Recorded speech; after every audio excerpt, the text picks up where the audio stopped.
자, 여러분 반갑습니다.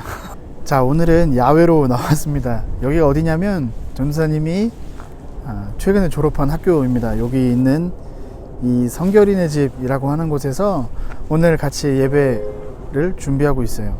그래서 학교에 와봤습니다. 자, 여러분, 오늘 말씀에서는 천국이 마치 밭에 감추인 보화와 같다고 이야기를 하고 있어요. 밭에 감추어져 있다는 이야기는 여러분이 파고 있는, 여러분들이 살고 있는 그 밭 어딘가에 보물이 숨겨져 있다는 이야기입니다. 여러분들은 그 보물을 찾기 위해서 어떻게 해야 될까요? 로 신앙을 고백합니다. 나는 전능하신 아버지 하나님, 천지의 창조주를 믿습니다. 나는 그의 유일하신 아들, 우리 주 예수 그리스도를 믿습니다. 그는 성령으로 잉태되어 동정녀 마리아에게서 나시고 본디오 빌라도에게 고난을 받아 십자가에 못 박혀 죽으시고 장사된 지 사흘 만에 죽은 자 가운데서 다시 살아나셨으며 하늘에 오르시어 전능하신 아버지 하나님 우편에 앉아 계시다가 거기로부터 살아있는 자와 죽은 자를 심판하러 오십니다. 나는 성령을 믿으며 거룩한 공교회와 성도의 교제와 죄를 용서받는 것과 몸의 부활과 영생을 믿습니다. 아멘. 자, 반갑습니다, 여러분. 오늘 예배 인도를 잘 마치고 집으로 돌아왔습니다. 전도사님들이 3일 동안 수련회를 해요. 학교에서 똑같이 신앙수련회라는 이름으로 수련회를 하는데 거기서 전사님이 가서 찬양 인도를 하고 왔습니다. 3일 동안 계속 부천이라고 하는 동네에 왔다 갔다 해서 몸은 진짜 피곤해요. 지금 뭐 눈도 감기고 막 그러는데 매우 힘을 얻고 또 내가 어떻게 사역을 해야 될지, 여러분들한테 어떻게 다가가야 할지 좀 더 알아가는 시간이 되었다고 생각이 듭니다. 그래서 그때 들었던 말씀을 같이 한번 좀 나누어 보려고 합니다. 오늘 읽었던 말씀 전에도 한번 이야기했던 기억이 있어요. 그때 이야기할 때는 밭에 심어진 거 잘 찾자 그런 얘기를 했었던 기억이 나는데, 아무튼 전도사님이 밖에서도 이야기했던 것처럼 오늘 밭에 대한 이야기를 하고 있잖아요. 밭은 일정한 공간이 딱 정해져 있잖아요. 그 농부가 자기가 일하는, 자기 자신이 일하는 밭이 딱 정해져 있는데 그 밭 어딘가에 누군가 심어놓은 보화가 반드시 숨겨져 있다는 사실을 기억했으면 좋겠습니다. 왜 그렇게 믿을 수 있냐면 그 밭의 주인이 하나님이시기 때문입니다. 하나님이 우리에게 인생이라고 하는 그 밭을 허락해 주신 거예요. 그 인생 어딘가에서 태어나서부터 죽을 때까지 그 긴 시간 동안 그 안에 하나님이 주신 보물을 발견할 수 있기를 바랍니다. 자, 그러면 우리는 그 보물을 어떻게 발견할 수 있을까요? 44절 말씀을 보면 어떤 사람이 이것을 발견합니다. 발견을 하려면 어떻게 해야 될까요? 밭에 그냥 이렇게 덩그러니 나와 있지 않잖아요. 그 밭을 깊이 파고 있었을 거예요. 농사를 짓기 위해서였든지 아니면 내년을 준비하기 위한 것이었든지, 아무튼 그 밭을 계속 파내고 있었을 거예요. 흙을 이렇게 갈기도 하고 그런 개념이었겠죠. 중요한 건요, 여러분, 이 사람은 자기에게 주어진 역할을 잘 하고 있었다는 거예요. 그렇게 자기가 일상생활 속에서 일을 하고 있었던 건데, 그러다가 보화를 발견했다는 거죠. 그래서 막 보화 발견했다 그래갖고 그 보화가 무조건 돈이 아니에요, 여러분. 잘 기억해야 돼요. 예수님이 비유로 말씀하신 거예요. 비유 알죠, 여러분? 잘 이해하기 위해서 다른 무언가에 빗대어서 이야기하는 걸 비유라고 합니다. 우리가 알아듣기 쉽게 말이에요. 예를 들자면 그런 거예요, 여러분. 수학 시간이 있어요. 수학 시간에 어떠한 공식에 대해서 공부를 하다가 모르겠다 그러고 있었는데 계속 그 공식을 연구하고 증명해보고 계속 공부하다 보니까 그 증명을 확실하게 알게 되었다. 아직 증명 안 배우나? 그런 거예요. 무언가 인생의 진리를 발견하는 것일 수도 있고요. 아니면 누구처럼, 다른 사람들처럼 돈을 벌기 위한 무언가 아이템을 개발했을 수도 있는 거예요. 그런데 일단 여러분들한테는 공부에 관한 거겠죠. 뭐. 다 공부 잘하고 싶잖아요. 그렇죠? 이거 막 스트레스 받고 싶지 않고 막 그렇잖아요.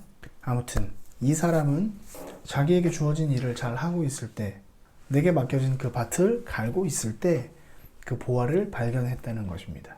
자, 두 번째는 숨겨두고 기뻐하며 돌아갔다고 이야기를 하고 있어요.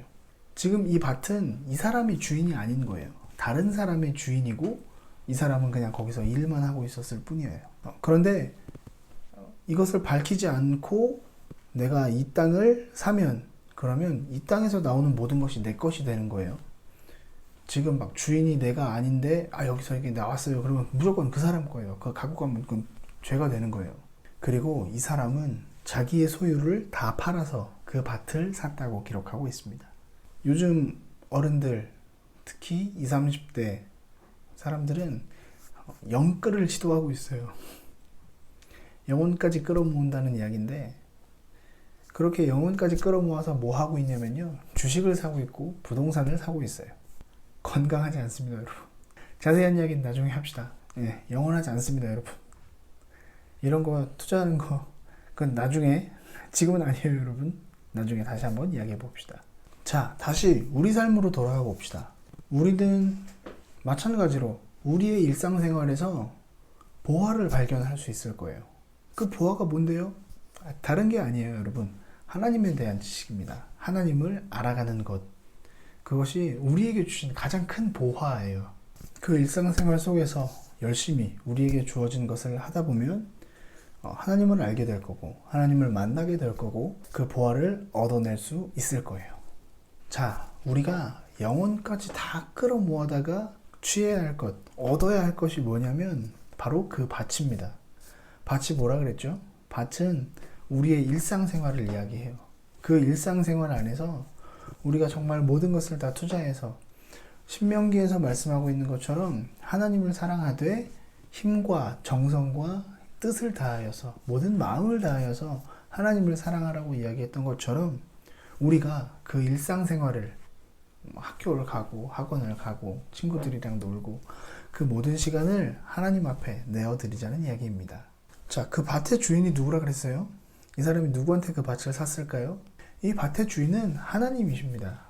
하나님께 내가 가진 모든 것을 내어드려서 그 일상생활을 내 것으로 만드는 거예요. 내가 정말 하나님이 맡기신 그 뜻을 온전하게 제대로 살아내는 우리가 되기를 바란다는 이야기입니다. 말씀을 좀 마무리할게요. 여러분, 여러분들의 인생에 하나님이 보물을 심어 두셨습니다. 이것을 반드시 기억하고 살아가는 우리가 되었으면 좋겠어요. 사람들은 막 흔히들 그러잖아요. 인생에 답이 없는 것 같고, 인생에 뭐 금수저니 은수저니 이야기를 하고 있지만, 여러분, 하나님은 여러분들을 사랑하십니다. 여러분들의 인생에 아무거나 막 갖다 놓지 않았을 거란 이야기예요. 그 하나님을 의지해서 하나님께 모두 내어드릴 수 있는, 내 인생을 모두 드려서 하나님의 나라를 살아갈 수 있도록, 그렇게 오늘도, 이번 한 주도, 또 11월도 하나님과 동행하는 우리의 삶이 되었으면 좋겠습니다. 전사님이 기도할게요. 하나님, 우리와 함께 해주셔서 감사합니다. 또한 하나님, 우리에게 일상생활이라고 하는 그 밭을 허락해 주셔서 그 밭에서 우리가 일하며 온전히 하나님의 뜻을 찾아갈 수 있도록 인도해 주시니 감사합니다. 하나님, 우리가 믿는 것은 하나님 우리를 보내신 그 밭에서, 우리를 일하게 하시고 살게 하신 그 밭에서 우리가 반드시 하나님께서 심어 놓으신, 하나님께서 묻어 두신 그 보화를 찾아낼 수 있을 거라 믿습니다. 하나님, 그것은 내가 쉽게 가볍게 파서 얻을 수 있는 것이 아니라 깊이, 땅속 깊이 묻혀 있어서 우리가 그것을 노력하지 않으면, 더 많이 파지 않으면, 열심히 일하지 않으면 그것을 찾아낼 수 없다는 것을 또한 깨닫습니다. 하나님, 내게 주신, 나를 보내주신 그 환경에서, 그 자리에서 내가 모든 것을 다하여서 하나님을 높여드리겠습니다. 하나님, 나의 삶에 찾아와 주셔서 내게 힘을 주시고 용기를 주세요. 또한 지혜를 주세요. 언제나 함께 하실 주님을 기대합니다. 감사하며 예수 그리스도 이름으로 기도합니다. 아멘. 하늘에 계신 우리 아버지, 아버지의 이름을 거룩하게 하시며 아버지의 나라가 오게 하시며 아버지의 뜻이 하늘에서와 같이 땅에서도 이루어지게 하소서. 오늘 우리에게 일용할 양식을 주시고 우리가 우리에게 잘못한 사람을 용서하여 준 것 같이 우리 죄를 용서하여 주시고 우리를 시험에 빠지지 않게 하시고 악에서 구하소서. 나라와 권능과 영광이 영원히 아버지의 것입니다. 아멘. 모든 예배를 마쳤습니다. 이번 한 주도 주어진 일상생활에서 그냥 시간을 때우는 우리가 아니라 열심히 최선을 다해 살아가는 우리가 되었으면 좋겠습니다. 네, 여러분 10월 달에는 많은 친구들이 성경을 읽어주고 외워주었습니다. 그래서 이번 달에는 선물이 조금 많이 나갈 것 같은데 11월 추수감사절이 있는 11월입니다. 11월 그냥 넘기고 싶지 않습니다. 이제 다음 주나 다다음 주 정도면 우리가 함께 모여서 예배할 수 있을 거예요. 그때 같이 모여서 지금까지 우리가 살아왔던 시간들을 돌아보고 또 그 시간을 하나님께 감사하며 올려드리는 우리가 되었으면 좋겠습니다. 예배에 대한 공지는 조만간 주중에 올려놓도록 하겠습니다. 그리고 11월 달 외울 말씀도 공유하도록 할게요. 좋습니다, 여러분. 이제 11월이 되고 11월부터는 전도사님이 여러분들을 좀 찾아가서 만나려고 합니다. 선생님들을 통해서 어디서 만날지, 뭘 먹을지 같이 한번 이야기해보고 그렇게 만나도록 해요. 좋아요, 여러분. 날이 더 추워지고 있습니다. 저번 주말에도 반팔 입고 있었는데 긴팔 입고 있어. 그 두꺼운 그냥 입고 있네. 감기 조심하고 코로나 조심하고 안전과 건강에 유의하며 살아갑시다. 다음 주 예배 영상에서 주중에 예배 공지 영상으로 또 찾아올게요. 안녕.